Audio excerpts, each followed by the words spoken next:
Բարի գալուստ մեր Աստվածաշնչի հերթական ճամփորդությանը։ Այսօր միասին անդրադառնանք 4-րդ թագավորաց 7-րդ եւ 8-րդ գլուխները։ 7-րդ գլխում Սամարիան սովի մեջ էր եւ իրավիճակը թվում էր անհույս։ Բայց Աստված մեկ գիշերվա ընթացքում փոխեց ամեն ինչ։ 4 բորոտները հասան Սիրիական բանակի ճամբար եւ գտան այն դատարկ, որովհետեւ Տերը թշնամիներին լսեցրել էր մեծ զորքի ձայն։ Նրանք առաջինը ստացան բարի լուրը, բայց հետո ասացին. մենք ճիշտ չենք անում։ Այս օրը բարի լուրի օր է։ Նրանք վերադարձան եւ այդ լուրը հայտնեցին ամբողջ քաղաքին։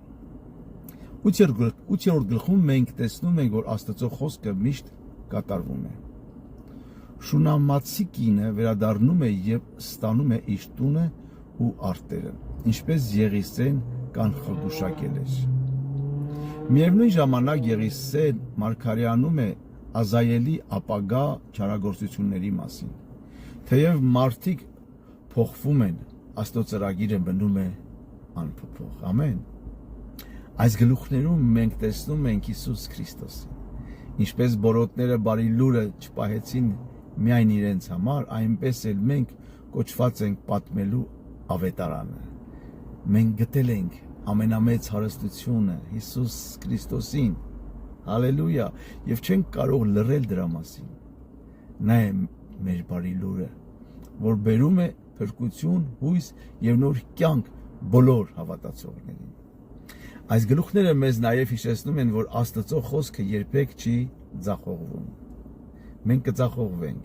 բայց Աստծո խոսքը չի ձախողվում, սիրելիներ։ Այն ինչ Հիսուսը խոստացել է, անպայման կկատարվի։ Գրած է, որ երկինքն ու երկիրը կանցնեն, բայց իմ խոսքերից մի տար ստորակետ չի անցնի։ Մարկոս 13:31։ Այդ պատճառով մենք կարող ենք վստահությամբ ապրել, ծառայել եւ կիսվել ավետարանի բարի լուրով, իմանալով, որ Աստված հավատարիմ է իր խոսքին։ Փառք Տերոջը։ Թող Աստված օրհնի ձեզ, եթե ունեք մեկնաբանություններ, կարող եք գրել մեկնաբանությունները ձեր, կիսվել ընկերների հետ, որպեսզի շատերին հասնի Աստծո խոսքը, որտեղ Աստծո խոսքն ասում է, որ մարդ ոչ միայն հացով կապրի, այլ նաև Աստծո խոսքով։ Դրա համար ուղարկեք Աստծո խոսքը։ Թող Աստված օրհնի ձեզ բոլորիդ առատապես։ Ամեն։